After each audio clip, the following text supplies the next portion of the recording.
नमस्कार मित्रांनो, काही दिवसापूर्वी निवडणूक आयोगानं आपली पत्रकार परिषद घेतली आणि आपलं मत मांडलं. ते मत राहुल गांधी यांनी जे काही प्रश्न उपस्थित केले त्यावरती होतं. परंतु त्यानंतर देशभरामध्ये त्यांची नाचक्की होत आहे. त्यातले काही महत्त्वाचे मुद्दे जर पाहिले तर एक गोष्ट लक्षामध्ये बसते आणि सर्व भारतीयांनी ही गोष्ट लक्षात घेणं गरजेचं आहे की कुण्याही व्यक्तीपेक्षा देश मोठा आहे. नरेंद्र मोदी कोण आहेत? अमित शहा कोण आहे? राहुल गांधी कोण आहे? हे आज एका विशिष्ट पदावरती आहेत म्हणून ह्यांचं नाव आहे. म्हणजे नरेंद्र मोदी या नावाला वलय काय आहे तर ते पंतप्रधान आहेत म्हणून आहे. अमित शहा या नावाला वलय आहे, त्याचं कारण आहे ते ह्या देशाचे गृहमंत्री आहेत.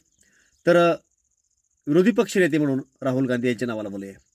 हे लोक येतील जातील, ह्या पदावरचे लोक बदलतील, म्हणजे हे नावं बदलतील. एकेकाळी नेहरू हे नाव होतं पंतप्रधानपदासाठी, इंदिरा गांधी होती, राजीव गांधी होते, अटल बिहारी वाजपेयी होते, आज मोदी आहेत. प्रश्न असा आहे की ही लोक म्हणजे देश नाही, देश यांच्यापेक्षा मोठा आहे आणि देश टिकला पाहिजे, देश वाचला पाहिजे. या देशाची ओळख लोकशाही अशी असल्यामुळं किंवा लोकशाहीच्या माध्यमातून हा देश चालतो. तर सर्व धर्माचे लोक सुजलाम सुफलाम नांदतात, अशी आजपर्यंतची प्रतिमा आहे आणि ती नांदली पाहिजेत, ते महत्त्वाचं आहे. आणि मग ते सुरळीत चालण्यासाठी काही स्वायत्त संस्था ह्या देशामध्ये काम करतात. जसं सर्वोच्च न्यायालय आहे, एक स्वायत्त संस्था आहे, त्याच्यावर सरकारचं नियंत्रण असत नाही, ते स्वतंत्रपणे काम करतात. त्याच पद्धतीनं निवडणूक आयोग ही सुद्धा एक स्वायत्त संस्था आहे आणि त्याचे जे काही आयुक्त आहेत तिचे ते सर्वोच्च पदावरचे, सर्वोच्च त्यांचं पद आहे. त्या लोकांचं काम आहे की ह्या देशामध्ये निवडणूक प्रक्रिया ही व्यवस्थित व्हायला पाहिजे. हे का महत्त्वाचं आहे? तरीही लोकशाही आहे, लोकांनी लोकांसाठी चाललेले राज्य आहे आणि लोक जे मतदान करतात त्या मताच्या बेसवरती जे लोक निवडून येतात तेच सत्तेमध्ये बसतात.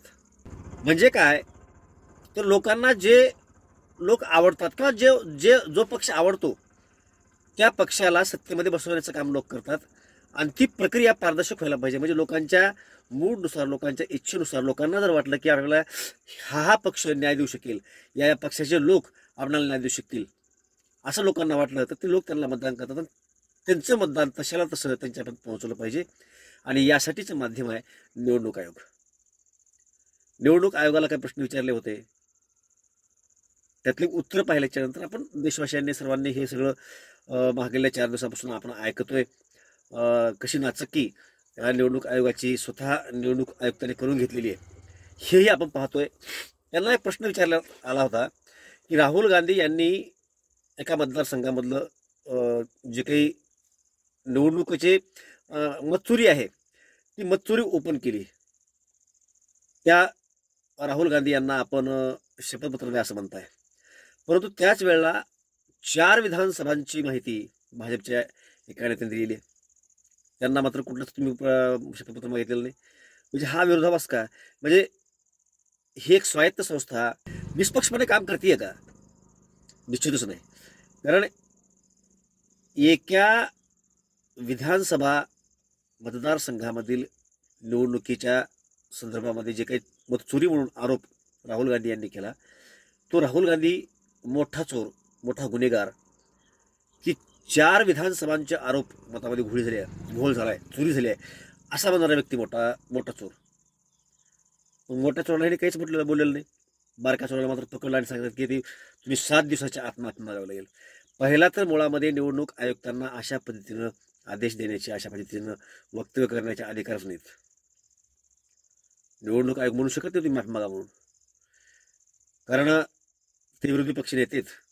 सत्तेमध्ये जे लोक बसवले जातात यांना मतदान कमी भेटलं, ह्यांच्या जागा कमी झाल्या म्हणून हे विरोधी पक्ष नेते पदावरती बसलेले आहेत.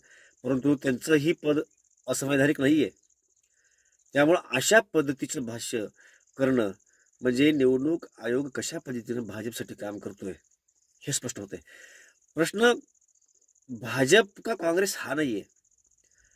आपल्याला हेही म्हणायचं नाही की काँग्रेस चांगला पक्ष आहे आणि भाजप वाईट पक्ष आहे. प्रश्न पक्षाचा नाहीच आहे. इथं कोण हारलं कोण जिंकला हा टॉपिक नाही. एका विशिष्ट पक्षाला निवडून येण्यासाठी अनुकूल वातावरण तयार करणं हे चुकीचं आहे. एका विशिष्ट पक्षाला नुकसान व्हावं असं वातावरण तयार करणं हे चुकीचं आहे. आपण हे बोलतोय. निवडणूक आयोगानं पारदर्शकपणे काम केलं पाहिजे आणि ते होत नाही. आणि त्यामुळं मतचोरी या मोहिमेमध्ये जिथं कुठं कार्यक्रम आपल्या भागात असतील तिथं आपण सहभागी होणं गरजेचं आहे. आणि सोशल मीडियाच्या माध्यमातून या गोष्टीची निंदा करणं आवश्यक आहे, ह्याचा विरोध करणं आवश्यक आहे. हे आम्हा सर्वांचं एक जागरूक नागरिक म्हणून कर्तव्य आहे. मी परत एक वेळेस सांगतो, हा प्रश्न भाजपला सहकार्य केलं आणि काँग्रेसला नुकसान केलं हा नाही आहे, पक्षाचा विषय नाही. एका विशिष्ट पक्षाला सहकार्य व्हावं अशा पद्धतीची यंत्रणा चालवणं आणि विशिष्ट पक्षाला सहकार्य होऊ नये अशा पद्धतीची यंत्रणा चालवणं ह्याला विरोध आहे. प्रश्न हा काँग्रेस भाजपचा नाही आहे. भाजपच्या ठिकाणी काँग्रेस असतं तरी हेच विषय राहिले असते आणि काँग्रेसच्या ठिकाणी जर भाजप असतं तरी तेच विषय राहिले असते. विषय एवढाच आहे की लोकशाहीच्या पद्धतीने चालली पाहिजे आणि त्यासाठी ह्या स्वायत्त संस्था आहेत, त्यांनी प्रामाणिकपणे काम केलं पाहिजे.